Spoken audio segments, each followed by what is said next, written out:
Bien, como ya les había anticipado la semana anterior, el día de hoy continuaremos con el estudio del libro de Esther, un libro que nos ha enseñado a nosotros acerca de la providencia de Dios, uno de los atributos más maravillosos que tiene nuestro Padre para hacerse presente sin que entendamos ni notemos la forma en cómo lo está haciendo. Pero es parte de las promesas que Él nos dejó en la Biblia. Dice la Biblia que te haré entender y te enseñaré el camino sobre el que debes andar. Sobre ti fijaré mis ojos. Esos ojos fijos de Dios sobre nosotros lo mueven a Él a controlar todos los aspectos alrededor nuestro y asociados al universo entero, con tal de traer su voluntad a nuestras vidas. Y la enseñanza de esta noche tiene como título El Dios que preside sobre la tormenta.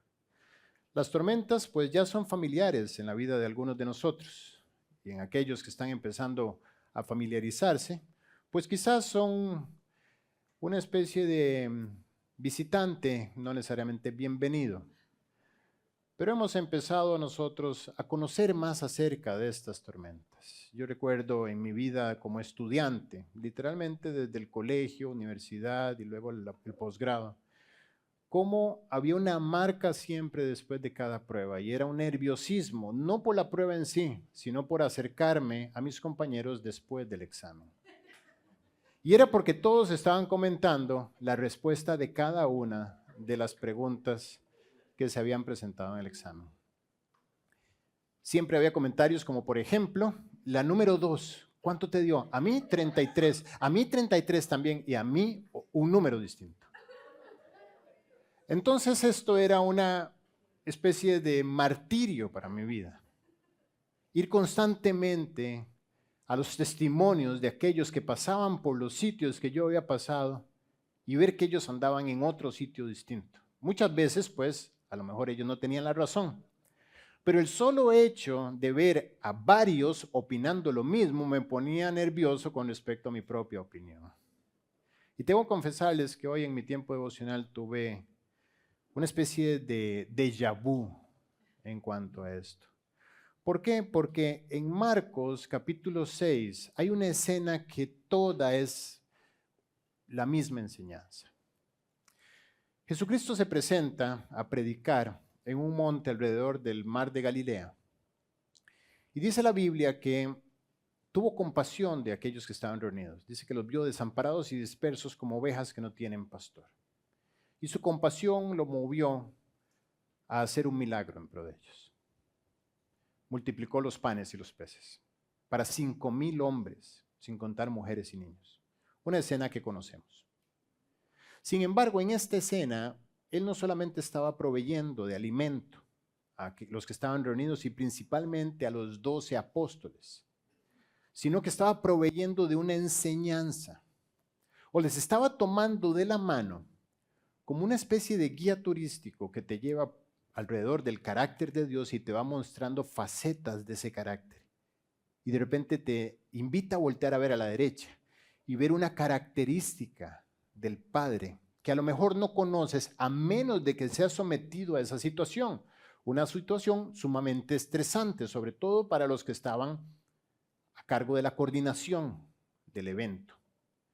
¿Por qué? Porque son multitudes y las multitudes hambrientas tienden a comportarse de manera instintiva. Y eso puede producir desde una estampida hasta todo tipo de problemas. Entonces ellos, delante de esa situación, ven como Jesús multiplica escasos 5 panes y 2 peces y le da de comer a las multitudes. Y después de eso, los invita a ellos a regresar, mientras Él se fue al monte a orar. Y mientras ellos van regresando por el mar de Galilea, se avecina una tormenta. Una tormenta no era algo nuevo para estos hombres. Navegar en un bote de este tipo no era nada nuevo para 12 pescadores expertos en ese mismo mar. Era lo de ellos. Pero sin embargo, Dios te toma de la mano y te lleva a circunstancias que tú no puedes controlar. Dice la Biblia que ellos, intentando sacar a flote la barca, en la 4ª vigilia de la noche, es decir, si dividimos la noche en 4 partes, 3 horas cada una, de 6 a 9, de 9 a 12, de 12 a 3 de la mañana, de 3 de la mañana a 6 de la mañana. Ellos estaban todavía luchando en sus fuerzas contra esa tormenta en medio de las 3 y las 6 de la mañana. Exhaustos, por supuesto, toda la noche luchando contra corriente para no hundirse. Y de repente ven la figura de lo que ellos identifican como un fantasma. En ese momento todos los principios quedaron olvidados. Las Biblias estaban guardadas, no sabemos dónde. Y en el momento de la presión, pues vuelve la superstición, vuelven las creencias urbanas. Y temieron al ver una figura de un ser humano que se acercaba caminando sobre las aguas. Jesús los exhorta a tener paz, a tener calma, porque era Él. Era Él quien se acercaba. Era Él quien tenía la capacidad de caminar por encima de las aguas.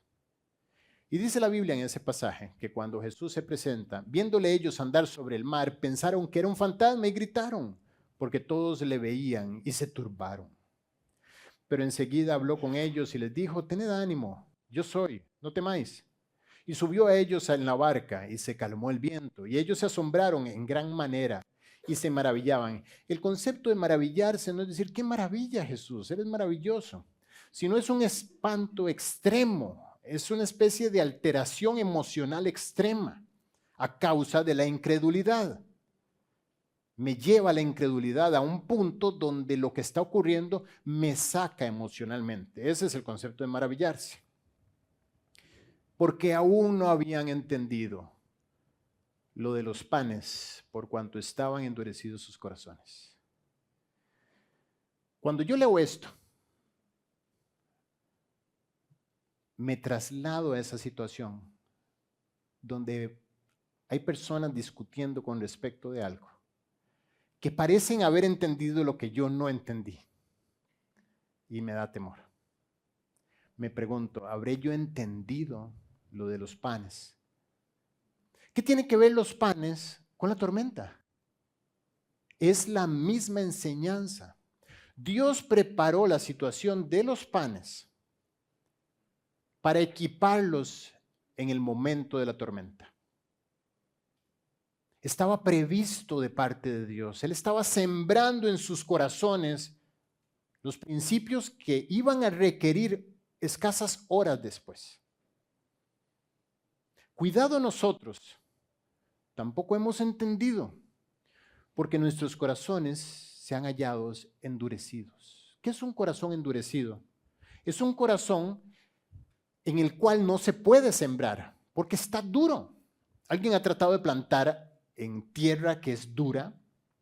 Tengo un hermano que vive en un lugar que es súper fértil. Tú metes la mano en la tierra y la mueves con tu mano. Es un lugar volcánico, de mucha siembra allá en Costa Rica. Y también he estado en lugares áridos y secos donde no puedes meter la mano, pareciera cemento el piso. Y dice la Biblia que los corazones son de 4 tipos. ¿Sí recuerdas la parábola del sembrador? Él tira la semilla y la semilla tiene 4 tipos de reacciones dependiendo del tipo de suelo en el que cae. Y esos suelos son los corazones. Y Dios compara los corazones con los terrenos, quizás endurecidos o quizás fértiles. Entonces, estaremos entendiendo nosotros la situación. Y creo yo que el libro de Esther es una especie de figura como la de los panes y los peces, que Dios nos está prestando a nosotros para plantar en nuestro corazón principios que luego Él nos va a recordar que debemos usar en ciertas situaciones. El nombre de Dios no es mencionado en todo el libro de Esther. Sin embargo, es de las porciones de la Escritura donde más presente está Dios sembrando en todos los episodios del libro. Estamos estudiando ese libro, el libro de Esther. Y recordamos que Dios usa la palabra para nutrir y fortalecer nuestra fe. Cuando abrimos nuestra Biblia Él está intentando nutrirnos de equipamiento necesario para las situaciones que Él sabe que vendrán. Él sabía la noche que les esperaba. Y además la previó con un propósito, que ellos pudieran descubrir un atributo de Dios que no se descubre en tierra firme. Y es su capacidad de andar por encima de lo natural. ¿Estás en medio de una tempestad? Bueno, el Dios que está tocando a la puerta de tu vida está diciéndote: yo puedo vivir por encima de la tempestad. Yo existo por encima de la tempestad y te puedo hacer a ti venir conmigo y tener victoria en la tempestad en la que estás. Las tempestades vendrán, van a estar en ti o alrededor de ti, en las personas que tú amas. Así es que lo que más te conviene no es huir de ellas, sino caminar con confianza hacia ellas, acompañado de quien venció, para que Él te pueda mostrar la razón de la tempestad y aprender de ella. El libro de Esther nos ha permitido a nosotros, haciendo un breve repaso y también que nos permitirá entrar en contexto, entender que la tormenta se ha acercado al pueblo de Israel. No solamente se ha acercado, sino que ya está encima de ellos. Tienen fecha de caducidad del pueblo de Israel. El 13 del mes de Adar será el día donde todos los judíos serán exterminados. Hay una fecha para el holocausto de la nación judía en el mundo. Un hombre despiadado llamado Amán, que arrastra una amargura en su ADN, proveniente de Amalek, descendiente de Agag, rey de los amalecitas, y ahora ha encontrado el camino y la ruta política para ser la mano derecha del rey. Y ha hecho que se firme un edicto que hace que todos los judíos deban ser exterminados. Y Dios permite la tormenta sobre Israel nuevamente. Hemos aprendido acerca del carácter de Dios gracias a las tormentas. Y el primer punto que podemos nosotros concluir es que las tormentas tienen un autor. Ese autor es Dios. En Deuteronomio 8 dice la Biblia: y te acordarás de todo el camino por donde te ha traído Jehová tu Dios. Estos 40 años en el desierto, está haciendo referencia a los 40 años donde Israel padeció de hambre, de calor, de guerra, precisamente los amalecitas, muerte. Todos los que salieron y cruzaron el mar no fueron los que entraron a través del Jordán. Padecieron 40 años y dice la Biblia: el camino donde te he traído. El autor y consumador de esa tormenta fue Jehová tu Dios. Estos 40 años en el desierto para afligirte, para probarte. Ya, olvídate que esto es casualidad. Yo mismo estoy haciendo que te aflijas. Yo mismo te estoy probando. ¿Por qué? Porque quiero tomarte de la mano para que tú sepas lo que hay en tu corazón. Y para que lo puedas poner delante de mí en caso que ese corazón esté endurecido. Si habías de guardar o no mis mandamientos. Dice la Biblia que Dios te afligió y te hizo tener hambre. Él fue el causante de esto y te sustentó con maná. Es decir, trajo la tormenta y Él mismo caminó sobre la tormenta. Él trajo el hambre y Él mismo produjo el alimento en medio del hambre, para que conocieras que Él era capaz de darte de comer y para darte a entender de que no solo de pan vivirá el hombre, mas de todo lo que sale de la boca de Jehová vivirá el hombre. Así es que las tormentas, hemos aprendido, tienen un autor, el que las permite, que es Dios. Si recuerdas este pasaje en Juan 11, cuando hay un muy buen amigo de Jesucristo que ha muerto o que está por morir en este momento del versículo que vamos a estudiar en Juan 11:4. Lázaro está a punto de morir y dice la Biblia que los apóstoles y los discípulos de Cristo se empezaron a preocupar y Jesús le dice: calma, esta enfermedad no es para muerte, sino para la gloria de Dios, para que el Hijo de Dios sea glorificado en ella. La tormenta tenía un propósito: Lázaro debía morir. ¿Para qué? Para que la gloria de Jesucristo fuera exaltada en la resurrección de Lázaro. Así es que no te preocupes si hay una tormenta en tu vida. Recuerda, esa tormenta fue permitida por Dios con un propósito. Segundo punto, Dios se adelanta a las tormentas y esto es lo más maravilloso de todo. Lo hemos entendido en el libro de Esther.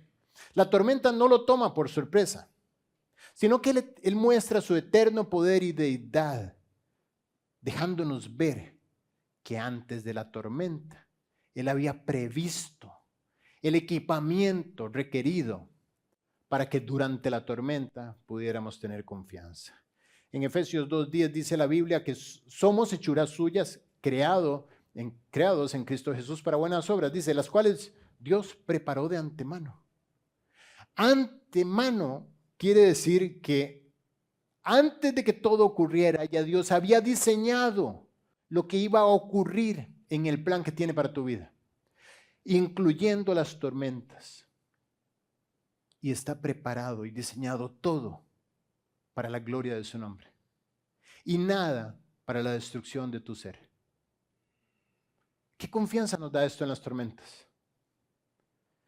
Y como tercer punto, la Biblia nos enseña que Dios manifiesta su providencia en medio de las tormentas. Te das cuenta de que todos los objetos que están volando alrededor de ese huracán, todos en ese desorden, están perfectamente coordinados por el Dios perfecto que tiene el gobierno sobre cada una de estas cosas. Enseña la Biblia en el Salmo 29:10, Jehová preside en el diluvio. En el caos del diluvio hay alguien que está por encima presidiendo ese caos con un propósito.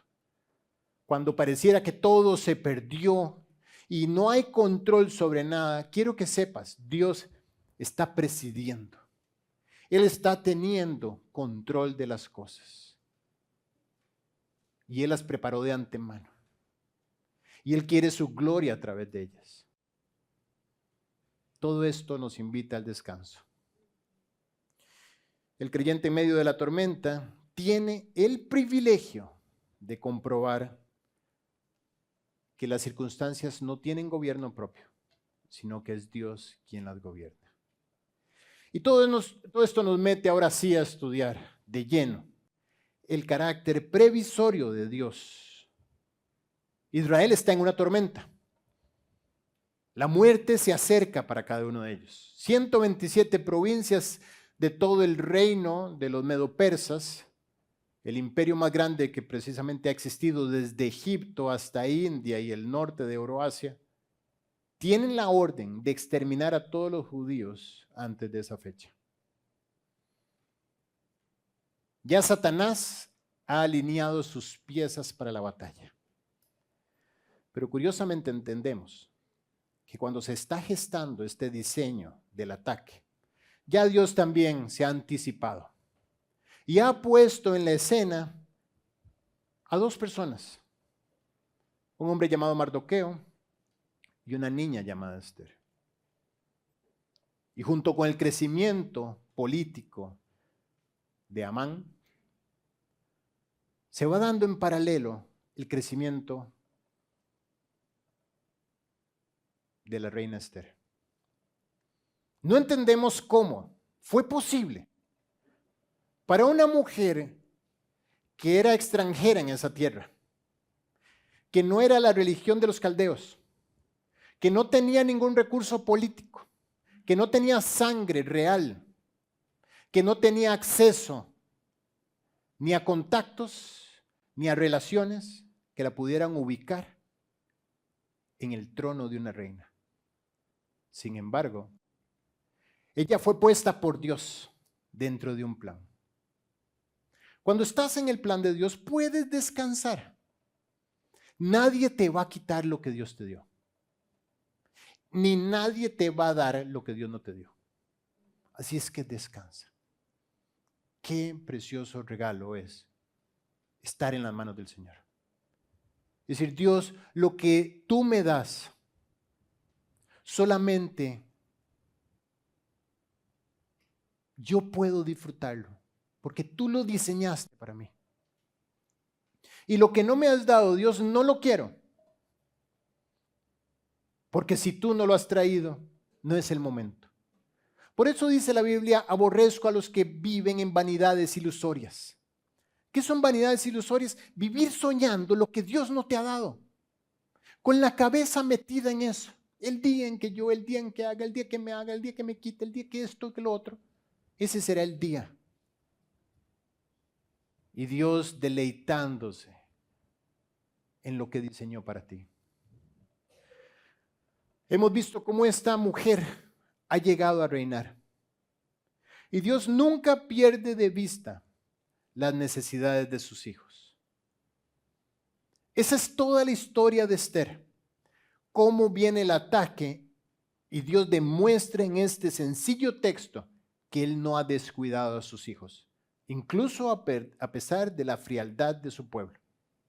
Dios está delante luchando por ellos. Pero ¿cómo actúa Dios? Él tiene una manera muy característica. Él planta los principios, los deja escritos en el sitio donde eventualmente debemos ir a buscarlos. Pero nos saca de la zona de confort para tener que ir a buscarlos. Él trae el movimiento del viento que iba a hundir la barca, para que ellos tengan que ir y acudir a los principios. Él trae los problemas de salud. ¿Para qué? Para que tengamos que ir a buscar a los principios. Él trae los problemas económicos, los problemas interpersonales, Él trae los temores, Él trae todas las situaciones laborales, las situaciones económicas, todo lo que está alrededor de tu vida, Él lo trae con una única razón, para que tú acudas a ir a buscar a los principios, para que vayas a la maleta de herramientas a ver cuál de todas sirve para encender el fuego en aquel bosque en el que estás. Porque está oscureciendo, empieza a hacer frío y necesitas hacer fuego. Y Dios quiere que tú aprendas acerca de lo que Él te ha dejado. Él quiere que tú tomes y eches mano de los recursos que Él te ha dado, porque estos recursos te permitirán conocer qué clase de Padre es Él. Y es por eso que en este momento Él tiene que mover del confort a sus hijos para poder manifestarse a través de ellos. Y entendemos cómo Mardoqueo, siendo un niño, tenía que ser un niño, porque si no, no me dan las fechas. En el año 586 fue deportado el tercer grupo de judíos hacia Babilonia y estamos en el año 483, empieza Esther y ahorita estamos más o menos en el 7º año del rey Asuero. Estamos diciendo que son prácticamente 110 y algo años después de la deportación. Quiere decir que Mardoqueo es un hombre bastante mayor. Porque si él fue deportado junto con ese grupo, vamos a decir que era un niño y es un hombre muy longevo. Y ya desde niño empezó a padecer aflicción. Puesto que fue deportado, fue llevado cautivo, probablemente como un esclavo. Y no por su culpa, sino por la culpa de sus papás, de sus abuelos y de sus bisabuelos. Creció en la deportación. Toda su vida fue marcada por una exigencia a vivir contracorriente. ¿Hace eso Dios con sus hijos? Pues sí, porque tiene planes. Si estás viviendo en un tiempo contracorriente, pues dale gracias a Dios porque Él tiene planes contigo. Y tiene los mejores planes porque ya te ha movido del confort, el confort que provoca la sequedad del corazón. No hay corazón más fértil que el que encontramos al lado de nuestra cama cuando nos arrodillamos en desesperación por causa de una prueba a decirle: Dios, haz algo. Pero cuando no hay pruebas, nuestra oración es: Padre nuestro que estás en los cielos, santificado sea tu nombre. Y una repetición vana y sin sentido, rapidita, porque me tengo que ir a disfrutar la vida. Así es que Mardoqueo creció en la deportación. Y no solo eso, estamos confiando que si estamos en el 483 más o menos, y Esther, bueno, 4 años después, en el 479 más o menos antes de Cristo, ya Esther está dentro de este grupo de señoritas que son candidatas para el concurso de belleza que Amán, y bueno, que Asuero está coordinando junto con los príncipes de su pueblo. Y ella cumplía con las características de ser una señorita, virgen, etcétera, joven, es decir, no creo que haya una muchacha muy mayor en ese grupo. Estamos hablando de que era una niña alrededor de los 20 años. No está mal pensar eso. Y como era una niña huérfana, quiere decir que Mardoqueo tuvo que adoptar una niña después de los 80 y resto de años. ¿Sí ven más o menos las cifras? ¿Cierto? Si Mardoqueo tenía más de 100 años y Esther tenía que ser una niña virgen, etcétera, pues quiere decir que él empezó un proyecto encomendado por Dios, como si fuera poco, Dios, tras de que estoy deportado, viejo, padeciendo mil cosas, ahora me pones tú a cuidar una niña que no es mía. Hay cosas que la Biblia dice sin que las diga. Y hay actitudes que entendemos en los héroes de la fe sin que se digan. ¿Por qué? Porque la Biblia habla de la crianza de Esther. Dice que Esther hacía lo que decía Mardoqueo, como cuando él, ¿qué? Él dijo, Dios, a mis 80 y resto, estoy en un nuevo proyecto. Y ese proyecto lo voy a hacer para ti. Voy a educar a esta niña en la obediencia. Es curioso, y lo comentaba la semana anterior, es curioso en medio de un ambiente de tanta desesperanza, es decir, un rey pagano al gobierno, en tiempos de deportación, donde no tengo ni siquiera un templo para ir a adorar a mi Dios, no hay enseñanza abierta de la palabra de Dios para los judíos. ¿Cuál es el sentido de educar a tu hijo en los principios de la palabra de Dios? Bueno, fíjate qué increíble lo que es tener la visión a través de la fe. Mardoqueo no podía ver nada de lo que iba a suceder, nunca iba a poder ver toda esta locura, que para nosotros es increíble leer este libro porque de verdad es un cambio inesperado de condiciones cada página que lees. Mardoqueo no podía predecir esto, sí podía hacer algo, podía obedecer y educarla como debía. Fíjate una cosa, vamos sacando principios y poniéndolos al lado. Aquí estamos viendo que cuando tú educas a tu hijo según la palabra de Dios, lo estás preparando para reinar. Lo estás enviando como una saeta que tú sabes que caerá en el lugar preciso del proyecto de Dios para su vida. No es un asunto religioso. Es un asunto de que Dios cuenta contigo porque Esther era de estos elementos que Dios dejó escondidos bajo tierra para años después, en medio de la tormenta, Esther hiciera lo que tenía que hacer gracias a los principios que aprendió en la obediencia en su hogar. Es decir, Dios cuenta contigo como aliado para que tú eduques a tus hijos en el temor de Jehová. Esto no es agarrar y pegarles porque me tienen harto. Es equiparlos porque no son tuyos. Es porque Dios tiene un proyecto con ellos. Y tú no puedes ser tan egoísta de decir, lo voy a hacer a mi forma, a mi manera o como me dé la gana, sin consultar la palabra de Dios. Nota el margen. Mardoqueo no sabía para dónde iba Esther, sin embargo dijo, la voy a dejar bien equipada. Mardoqueo también, siendo un señor mayor, teniendo una chamaquita que cuidar, además se encuentra con un tipo que lo odiaba, Amán. Dice que vio a Amán que Mardoqueo ni se arrodillaba ni se humillaba delante de él y se llenó de ira. Es decir, este hombre Amán en su crecimiento político exigía que todos los que lo vieran cuando él pasaba tenían que arrodillarse. Sin embargo, Mardoqueo, que era un hombre de principios y no tenía temor al ser humano, no se arrodillaba. ¿Por qué? Porque él tenía un Dios delante de quien arrodillarse. Y esto lo metió en otro problema. Básicamente Amán quería quitarle la cabeza a Mardoqueo. Dios sigue sacando al creyente de la zona de confort más y más. ¿Qué podría pensar Mardoqueo en ese tiempo? Ya yo estoy para descansar, ya yo estoy para estar en mi mecedora. Yo no estoy para estos trotes de andar vigilando a una niña y además portarme bien y además ser fiel y además tengo un tipo que quiere mi cabeza y Dios, yo no veo que por ningún lado tú estés apareciendo en escena como para defenderme. Nota una particularidad de los héroes de la fe. Los héroes de la fe no están esperando la manifestación de Dios. Los héroes de la fe viven con los ojos puestos en el porvenir, allá, en el cielo, no en la tierra.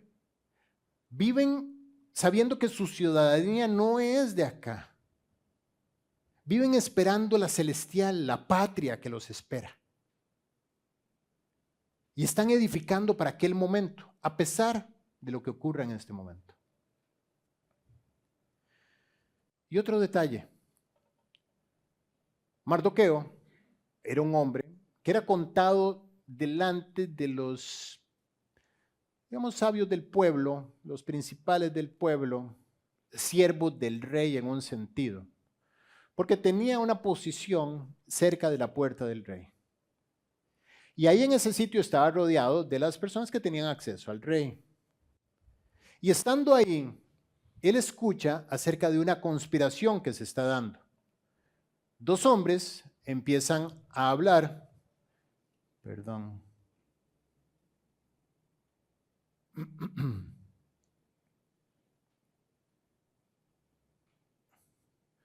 Dos hombres empiezan a hablar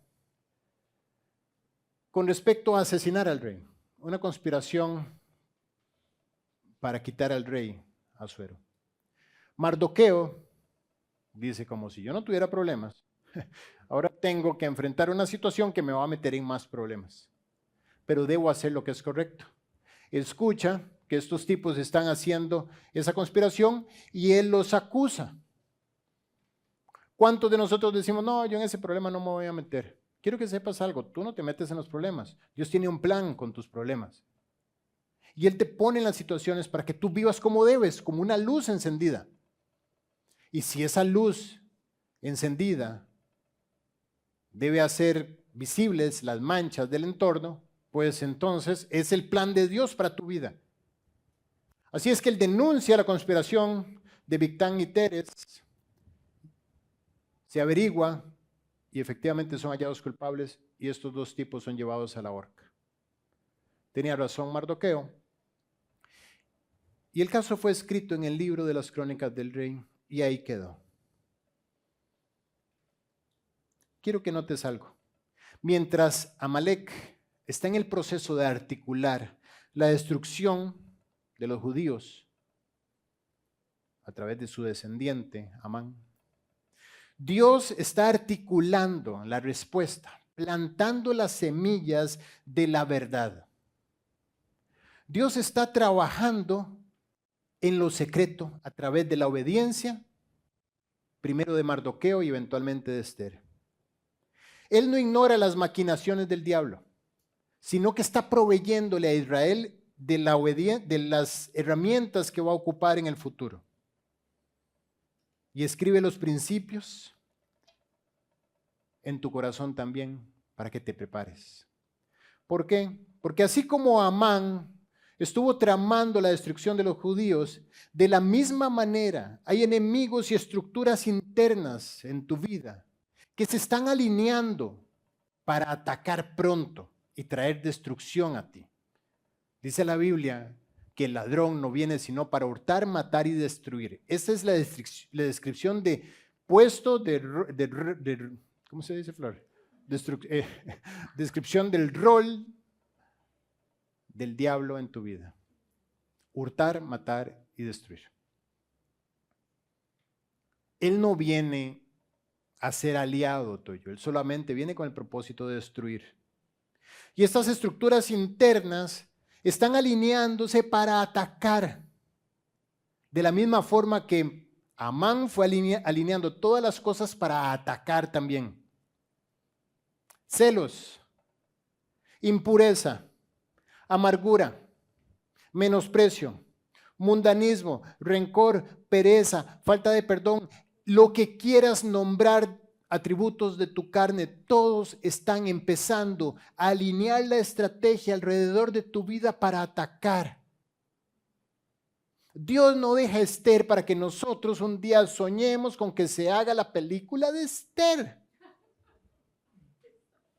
Y ojalá podamos tener una versión de The Chosen de Esther y como la princesa que le prueban la zapatilla y de Cenicienta pasa reina. Así un día Esther pueda ser llevada a la pantalla grande. No. Dios quiere que tú entiendas que Él no pierde de vista tu futuro y Él sabe que en tu futuro hay enemigos que van a atacar, que ya se están moviendo alrededor tuyo y dentro de tu corazón y te está diciendo, hoy estoy tratando de escribir en el libro de las crónicas de tu corazón los principios que eventualmente vas a tener que echar mano para tener la victoria. Los agags de tu vida. Efesios 4:22 dice, en cuanto a la pasada manera de vivir, despojados del viejo hombre. Una instrucción directa de donde Dios te dice, no puedes seguir adelante en tu vida cristiana revestido del viejo hombre, con los viejos hábitos de antes, porque él está viciado conforme deseos engañosos. Colosenses 3 lo amplía y dice, haced morir lo terrenal en vosotros. Y da un listado no exhaustivo, por supuesto que no alcanzaría la Biblia para escribir todas las manifestaciones del orgullo en nuestra vida. Pero sin embargo te alerta y te dice fornicación, impureza, pasiones desordenadas, malos deseos, avaricia, todo esto es idolatría. Más adelante le dice, por lo tanto, dejad también vosotros todas estas cosas, enojo, ira, malicia, blasfemia, palabras deshonestas de vuestra boca. Todos estos enemigos están en ti. Me gustaría repasar la lista y que cada uno vaya diciendo, la tengo, no la tengo, la tengo. Yo creo que como en un bingo diríamos, bingo, cartón lleno, tengo todas. Y hasta más, si somos honestos. Entonces, mientras ellas se están alineando para atacar, ¿qué está haciendo Dios? Según el carácter que hemos entendido en el libro de Esther, ¿qué crees que está haciendo Dios contigo? Está plantando las semillas de los principios que te sacarán adelante en medio de la batalla. Está intentando ponerlas a tu disposición. En paralelo, Dios ha traído los principios e intenta escribirlos en ti. Cada vez que en una prédica Dios te dice, entrega esto y pon ahora en tu vida esto nuevo, te está diciendo, porque yo sé que en la noche viene una tormenta. Porque yo sé que en la cuarta vigilia de la noche vas a estar a punto de sucumbir. Porque yo sé lo que viene a la vuelta de la esquina. No menosprecies ninguna de las expresiones de Dios tratando de entregarte un principio. Cada vez que te sientes a la mesa de discipulado, los que se discipulan y los que no, atención, porque Dios está tratando de entregarte un paquete de herramientas. Pero los que se sientan y simplemente dejan el agua correr debajo del puente sin tomar decisiones, están actuando de una forma en la que le dicen a Dios, Dios, yo no creo que vaya a ocurrir lo que tú estás previéndome que va a ocurrir. Y el carácter previsivo de Dios para nosotros se convierte en una especie de advertencia nula de alguien a quien no le creemos. Por eso tu actitud es importante. En Efesios 4:31 Dios dice, quítense de vosotros toda amargura. Es decir, hay muchas clases de amargura. Muchas ramificaciones de la amargura. Revisa todas las relaciones interpersonales que tienes. Ella se va a manifestar a través de todas. De todas. No saben lo que esto ha hecho conmigo. Eso me ha tenido en la lona durante varios días. Me ha hecho revisar mi vida Y en algunos casos, cuando los rayos X no son tan claros, he tenido que ir a revisar también de dónde tomé mi herencia. Dice la Biblia que nosotros fuimos rescatados de nuestra vana manera de vivir, la cual recibimos ¿de quiénes? De nuestros padres, dice Pedro. Es decir, nosotros fuimos formados dentro de una estructura familiar, para bien y para mal. Entonces, ¿quieres estar atento a los rasgos de tu propio enemigo que eres tú? Entonces quizás voltea a ver también los rasgos que han destruido a tus antepasados. Y quizás, aunque no los notes en ti, préstales atención, porque por ahí andan en tu ADN. Préstales atención, porque ellos se van a manifestar. Y si en tu familia hay amargura, mamá no le habla a la tía no le habla al vecino no le habla al primo no le habla al perro, y ahora sí le habla, ahora ya no le habla, ahora hay problemas, ahora se demandaron, ahora se aman. Digo, yo no sé si esto solamente se ve en 90-210 Beverly Hills o se ve también en la vida de cada uno de nosotros. Pero ten cuidado porque la Biblia dice, préstale atención a los amalecitas, que están desde el pasado y no han sido quitados como debieron en el tiempo oportuno.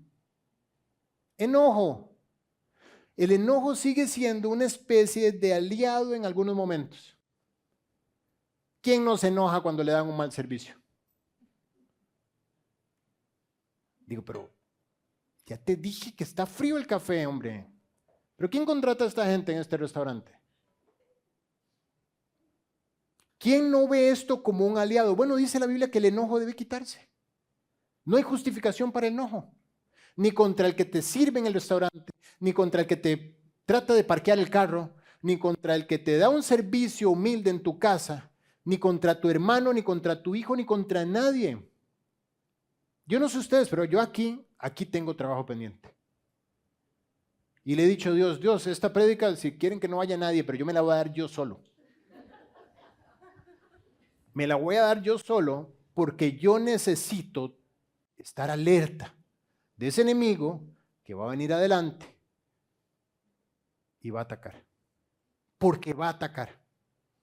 Ira, gritería, maledicencia y toda malicia. ¿Cómo está tu boca? ¿Qué sale de tu boca? Bueno, es que son muletillas de mi cultura. Bueno, ¿qué hacemos? ¿Le decimos a Dios que borre esto? Muletillas o no muletillas, estás justificando un enemigo. Antes, en contrario de esto, sed benignos unos con otros, misericordiosos, perdonándonos unos a otros, como Dios también os perdonó a vosotros en Cristo. Si no estás perdonando de la misma manera que Cristo te perdonó, ¿cómo perdona Cristo? No lleva la cuenta. Olvida por completo lo que le hiciste. Si no estás perdonando de esta manera, entonces estás todavía en las viejas obras de la carne. Perdonar, aspecto importante. Perdonar implica restablecer. Implica dar lo opuesto. Implica actuar de acuerdo no a lo que tu ofensor te merece, sino de acuerdo a lo que tu ofensor no merece. Eso es perdón. ¿Qué te dio Dios cuando te perdonó? Te dijo, te perdono, pero sorry, vas para el infierno. Perdonado, pero aquí no, aquí yo no lo quiero. No, Dios te perdona de tus pecados y te dice, te perdono. A partir de este momento hay paz para con Dios por medio de nuestro Señor Jesucristo. Reconciliado, justificado pues por la fe, tenemos paz para con Dios. Dios no solamente nos perdona, sino que nos da lo opuesto, nos da el cielo, como si lo mereciéramos. Y entramos al cielo no por la puerta de atrás, como en los hoteles que tienen puerta de atrás por donde entra el personal de servicio. No, entramos por la puerta grande. ¿Cómo qué? Como hijos. Dios da lo opuesto. Así es que agárrate, porque cuando te ofendan y quieres librarte de ese enemigo que está planeando tu destrucción a futuro, vas a tener que ceñirte los lomos y dar lo opuesto. Si realmente está integrada la enseñanza en tu vida. ¿Qué exige esto? Naturalmente, en mi caso, exige que yo me muera. Literalmente, yo no sirvo en este proyecto. ¿Por qué? Porque todas mis estructuras, la de Guillermo Leandro, todas las estructuras mías son opuestas al reino de Dios. Y esto, por supuesto, que me hace sufrir, es cierto, pero me arroja la gracia de Dios. Porque me hace decir, Dios, yo no sirvo, tienes que hacerme nuevo. Tienes que ser tú el que viva ahora en mí. Ya con Cristo estoy juntamente crucificado, estoy muerto en Cristo. Y para que así como Cristo resucitó entre los muertos, así también yo ande en vida nueva, pero por Él, no por mí. Si tú vas a hacer de mí un hombre que no se enoja, pues suerte con eso, Dios. No sé cómo lo vas a hacer porque yo vi a mi papá. Tipazo. Mi papá cada vez que agarraba una herramienta, dale una herramienta de lo que sea, un desatornillador, qué sé yo, una llave francesa, lo que sea. Ahí se enojaba. Era su forma de trabajar. Tenía que trabajar bravo. Tenía que trabajar bravo. Tenía un ayudante en el taller mecánico donde él trabajaba, obvio. Porque es el ambiente donde hay que trabajar bravo. Que yo decía, este pobre es de verdad un santo. Porque era el día entero, 8 horas, gritos, regaños, de todo. Entonces yo digo, imagínate la estructura que está en mí, Dios. Pero sin embargo el proyecto es tuyo. Sin embargo dice la Biblia que todo es para la gloria. Tú permites las tempestades para que en medio de la tempestad yo pueda decir, Dios, yo me hundo en el bote. Es más, ni voy a remar, ahí está el remo.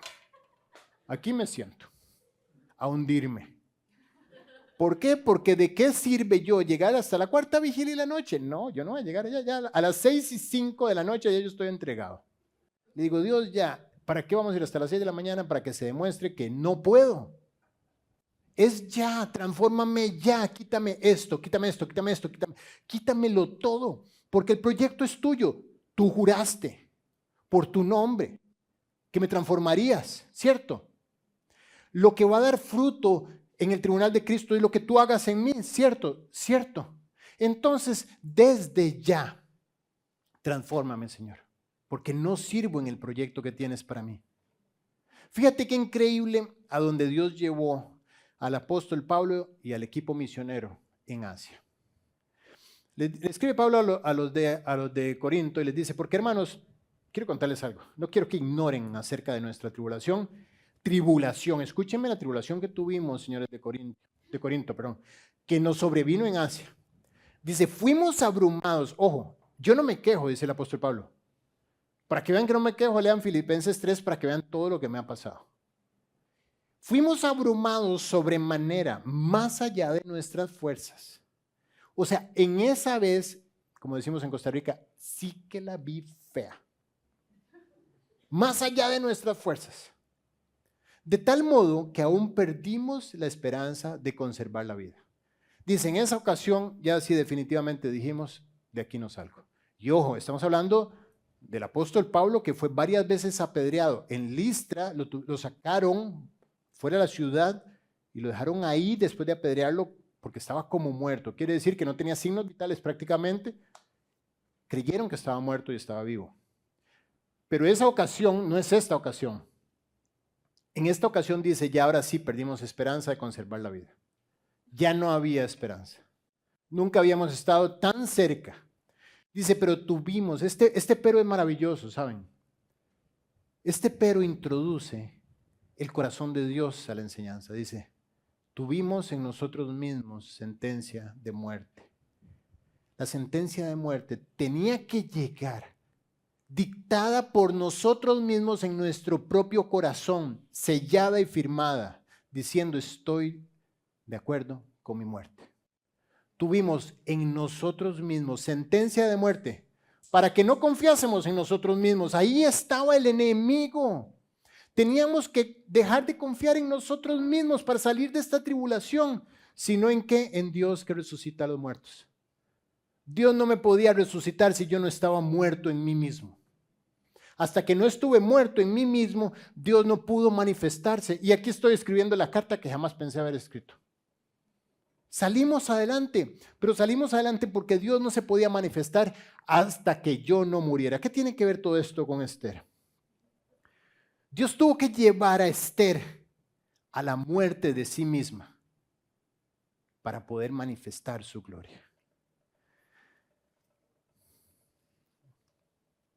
Mardoqueo le notifica a Esther y le dice, mira, hay una sentencia de muerte para todos los judíos. Debes ir tú a hablar con el rey Asuero.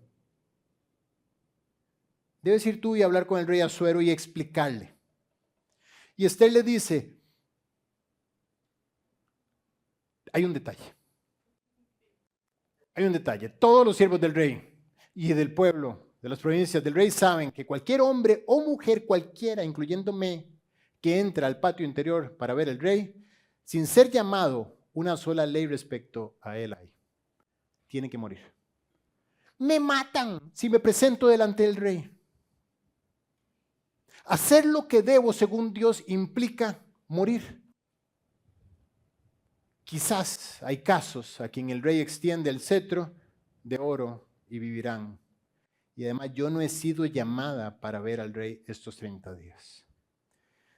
Hay una limitante y hay una limitante en el corazón de Esther. Esther dice, es curioso, tengo un mes entero donde el rey no me llama. Creo que perdí la gracia del rey. 30 días han pasado y ese hombre no me presta atención.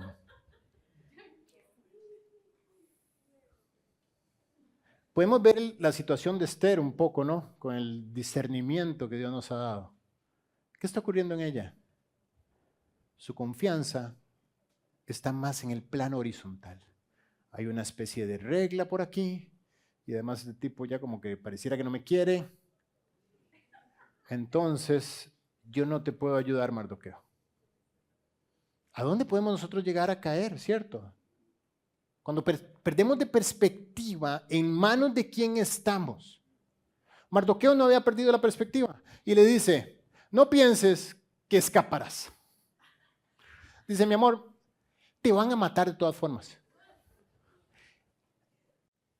Más que a cualquier otro judío, tú no vas a sobrevivir. Es decir, si callas absolutamente en este tiempo, respiro y liberación vendrán de alguna otra parte a los judíos. Mira a un hombre con el plano eterno delante de él. Dice, esto es una tormenta, pero yo conozco el carácter de Dios. Él va a traer liberación para nuestro pueblo. ¿Por qué? Porque conozco su palabra. Y sé que su pueblo permanecerá a pesar del atentado del holocausto que hay. Eso sí, o te sumas a la voluntad de Dios o la pierdes. Lo que te está diciendo Dios es, tienes oportunidad de ser parte del milagro, pero no creas que el milagro depende de ti. Dios te saca del confort y te dice, o tomas mi plan o te pierdes del plan. Te tomas de los principios o nada. Y Esther entiende esto. Y responde, ve y reúne a los judíos, por favor, ayunen, oren, clamen por esta situación. Durante 3 días necesitamos mover el corazón del que no voy a decir su nombre, porque en todo el libro no he dicho su nombre, pero obviamente necesitamos mover el corazón de él, porque me voy a presentar delante del rey y ahora sí tengo la perspectiva correcta. Necesitamos que Dios toque su corazón, porque de él dependemos. Y si perezco, que perezca. No me importa. Quiero el plan de Dios, no quiero el mío. Y si el mío me lleva a perecer, pereceré. Pero yo voy por el plan de Dios.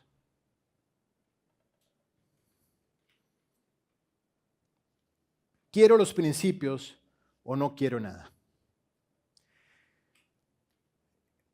Esther ha confirmado que Dios prevé y te entrega la solución de acuerdo a lo que ha previsto. Pero esa solución no es nada si tú no mueres a ti mismo para tomar los principios y aplicarlos. Ya te ha dicho, deja también toda amargura, ira, gritería, enojo, malicia, maledicencia. Ahí están los principios. Pero ¿de qué sirven si simplemente están escritos y no están vivos? Y para estar vivos tienes que estar tú muerto. ¿Qué nos llevamos? Porque la historia de Esther continuará la próxima semana. El primer punto. Dios planta de antemano las semillas de la victoria. Ten confianza porque ese es su trabajo. Él planta de antemano las semillas de la victoria. La tormenta no prevalecerá sobre ti. Si de Dios depende, ya está todo ganado. Número 2, Él permite la tormenta, lo cual es una muy buena noticia, porque quiere decir que Él tiene un plan. Número 3, en la tormenta te invita, ahora sí, a usar los principios que Él plantó de antemano. Y eso exige de tu muerte. Si no mueres a ti mismo, entonces no vas a poder ver los principios. Y número 4, Dios, es cierto, manifiesta su poder y deidad sobre la tormenta. Su control por encima de todas las cosas, porque Él es el que preside sobre el diluvio.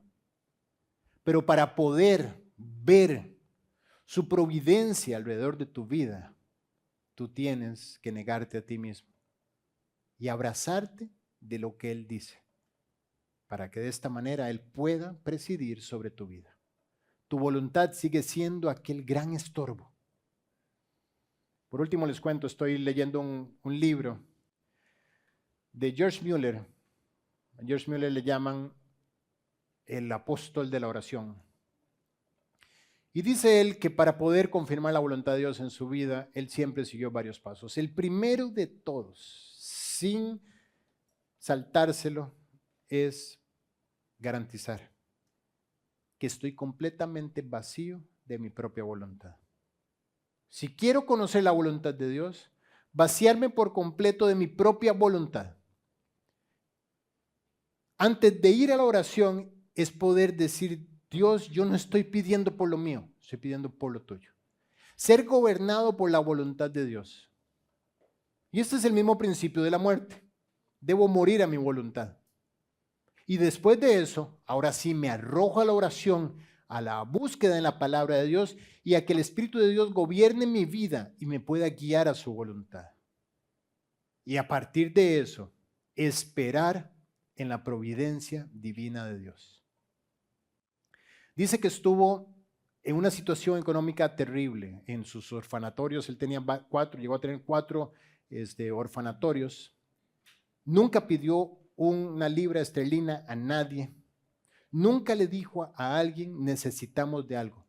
Solamente en oración a Dios. Era un ministerio que se sostuvo por donativos que nunca se les pidieron a nadie, sino que él oraba para que Dios pusiera en el corazón de las personas donar. Entonces dice que llega un momento, eran otros tiempos, 1800 y tanto, todos los donativos llegaban por carta. El sistema de correos estaba caído en ese tiempo. Entonces empieza la lucha dentro de él. ¿Cómo van a llegar los donativos si el sistema que trae los donativos está caído? Y empiezan las situaciones, no tengo que moverme, empezar a llamar a la gente que quizás yo sé que puede donar para pedirle que lo traiga de otra forma, esto y lo otro.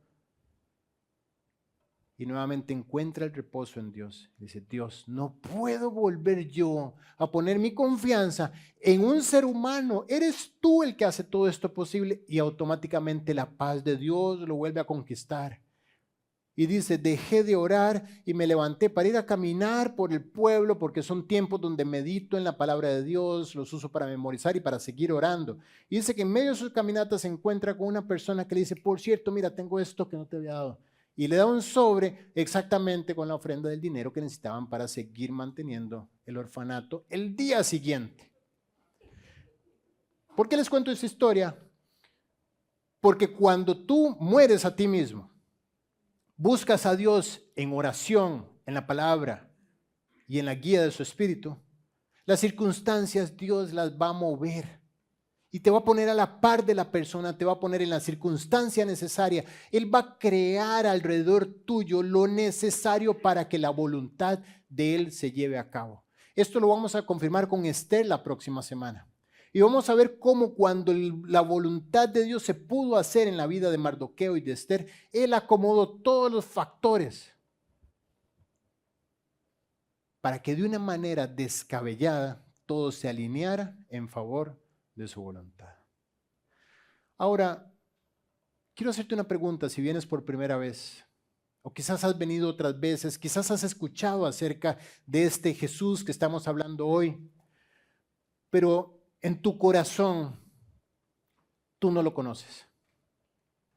La Biblia dice que todos nosotros hemos pecado. Romanos 3:23 dice, por cuanto todos pecaron y están destituidos de la gloria de Dios. Todo ser humano es pecador. No hay un solo ser humano que delante de Dios esté libre de culpa de pecado, incluyéndote a ti. Tú eres un pecador. Y dice la Biblia que la paga del pecado es muerte. Es decir, tú como pecador estás espiritualmente muerto. No hay vida espiritual en ti. Hay vida carnal en ti. Pero no hay vida espiritual. Quiere decir que espiritualmente estás separado de Dios a causa de tu pecado. Dice la Biblia también que todos los muertos espirituales van a ir al juicio final. En Apocalipsis 20:12 dice, vi a los muertos grandes y pequeños de pie delante de Dios. ¿Para qué? Para dar testimonio de sus obras en el juicio final. Entonces, eres un pecador, el pecado te ha separado de Dios y ese pecado te pone delante del juicio final. Es lo que enseña la Biblia. Esa es la mala noticia. ¿Sabes cuál es? Que si te mueres, te vas a ir al infierno a causa de tus pecados. Eso es lo que enseña la palabra de Dios. Te voy a decir algo. En tan solo 5 segundos, podrías estar en el infierno. Así de cerca estás. Dice que está determinado para el hombre que muera una sola vez y después de esto el juicio. No creas que puede haber mucho tiempo para meditar en esta pregunta. No juegues con tu tiempo. El hombre no es señor de su camino, dice la Biblia. Así como tú no decidiste el día en que naciste, así tú no decidiste el día en que morirás. ¿Has conocido personas que han muerto, cierto? Sí. ¿Has conocido personas que jamás pensaste que de repente iban a morir? Sí. Bueno, esa persona podría ser tú. Por eso no juegues con tu destino eterno. Si mueres en tus pecados, dice la Biblia que vas a estar de pie delante de Dios en el juicio final y no va a haber una sola forma que tú justifiques tus faltas delante de Él. Esa es la mala noticia. Estás a 5 segundos del infierno. ¿Y cuál es la buena noticia? La Biblia dice que la paga del pecado es muerte, mas la dádiva de Dios es vida eterna en Cristo Jesús. Es decir, Él te puede regalar el perdón que te da la vida eterna por medio de Cristo Jesús. ¿Qué quiere decir eso? Que tú eres un pecador, pero Jesús pagó tus pecados en la cruz. Y si tú aceptas ese regalo, entonces la justicia y perfección de Jesús vienen sobre ti y no vas a tener que rendir cuentas de tus faltas delante de Dios porque ya Jesús pagó por tus pecados. Esa es la buena noticia. Ese es el evangelio. Evangelio significa buenas noticias. ¿Qué tan buenas noticias son? Digo, ¿has tenido una mejor noticia que esta? De verdad quiero ser enfático, por favor. No quiero que ninguno de ustedes se despierte en el infierno diciendo, es que Guille lo dijo más o menos. No. En el infierno no me eches la culpa a mí. Quiero que entiendas cuál es la mala noticia. Estás manchado de pecado. Y si te mueres, te despiertas en el infierno. La buena noticia es que Jesús pagó tus pecados para que tú no los tengas que pagar en el infierno. Quien enseñó más del infierno es Jesús. Lo que más sabemos del infierno es porque Él lo puso en su propia boca y lo explicó. Y si el infierno no existiera, entonces ¿para qué la crucifixión? No hubiera sido necesaria la crucifixión. Entonces la buena noticia es que Él pagó tu infierno. ¿Qué debes hacer? Dice la Biblia. Justificados pues por la fe, tenemos paz para con Dios por medio de nuestro Señor Jesucristo. Si tú pones tu confianza en que Jesús pagó tus pecados, estás aceptando el regalo de la salvación. Y eso es lo que te justifica delante de Dios y tienes paz para con Él. Ya no hay separación con Él. ¿Cómo se hace eso? Dice la Biblia que si confesares con tu boca que Jesús es el Señor, es decir, que Jesús es Dios, y creyeres en tu corazón que Dios le levantó de los muertos, es decir, que resucitó, serás salvo, salvo de tremenda muerte eterna. Jesús es el que está tocando a la puerta de tu corazón en este momento. Él es el que está clamando a través mío, despierta y atiende la buena noticia del perdón eterno que te estoy proponiendo. Dice la Biblia, aquí yo estoy a la puerta y llamo. Si alguno oye mi voz y abre la puerta, yo entraré a él y cenaré con él y él conmigo. Él está tocando la puerta de tu corazón y te está diciendo, ábreme, que quiero entrar con el perdón a tu vida y darte la redención eterna, confirmándola a través de una relación personal contigo. Recibe el perdón de Jesús. No dejes pasar esta oportunidad. Tú no sabes cuándo van a llegar esos 5 segundos de los que te hablo. No seas tan orgulloso para dejar pasar el regalo de la salvación. Ora conmigo y dile, Dios, perdóname, Padre. Perdóname porque soy un pecador. Todo este tiempo había escuchado acerca de ti, pero honestamente no te conozco. No puedo decir que tú estés habitando dentro mío. No puedo decir que en mí esté la marca de tu perdón, que es tu espíritu. No puedo decir que me espere la vida eterna. Al contrario, lo que sí puedo decir es que no puedo parar de pecar. Y eso sí es una marca de que estoy espiritualmente muerto. Y es por eso que te pido perdón por mis pecados y clamo a ti para que entres en mi corazón, para que me des una relación personal contigo, para que me hagas salvo y me uses para que otros también te puedan conocer. Gracias. Pongo mi confianza en que tu palabra no miente. Y a partir de este momento reconozco que has lavado mis pecados, que en la cruz tomaste mi lugar y resucitaste y ahora estás viviendo en mi corazón. Gracias. En el nombre de Jesús. Amén.